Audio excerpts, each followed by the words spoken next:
L'association Femmes, Santé, Paix, Développement, entendée FEDAPADEF, a lancé le 6 février dernier un programme innovant visant la formation de 100 femmes ingénieurs sur l'installation et la maintenance des systèmes solaires photovoltaïques. Les systèmes solaires photovoltaïques sont en grande première et la femme des ceux, la fille des ceux, la grand-mère des ceux ne doit pas rester en marge. C'est pour cette raison que nous avons voulu lancer un programme de 6 mois.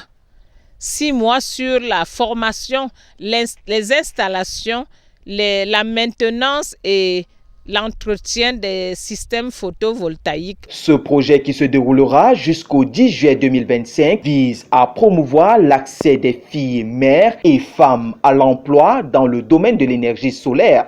C'est un programme qui est financé par les Allemands. Ces Allemands nous financent depuis 2020. En ce moment, c'est la formation des femmes ingénieurs solaires, des grands-mères solaires, pour que la femme sache qu'elle est au cœur, au centre du développement, de la rénovation, de l'économie verte. Le président de la République l'a dit hier dans son discours. Nous sommes accompagnés par la commune de Seux. Le maire de la commune de Seux nous accompagne. Au cours de cette formation, l'accent sera mis sur les aspects pratiques du montage et la maintenance du système photovoltaïque. Toutes les populations sont derrière elle. Et je dis aussi merci à M. le maire qui supporte, n'est-ce pas, cette initiative pour enfin dire que Mme Nangagat, nous prions Dieu pour qu'elle aille de l'avant.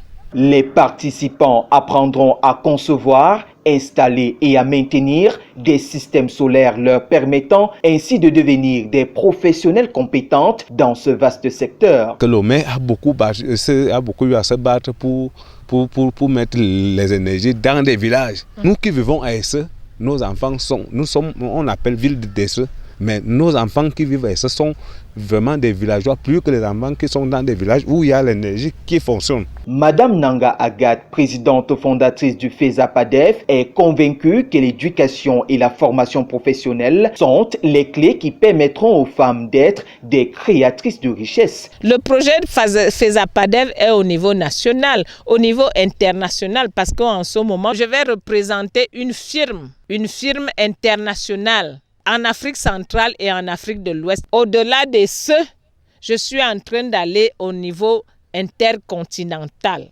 Il convient de rappeler que le programme est financé par des partenaires locaux et internationaux qui soutiennent l'association FEDAPADEF.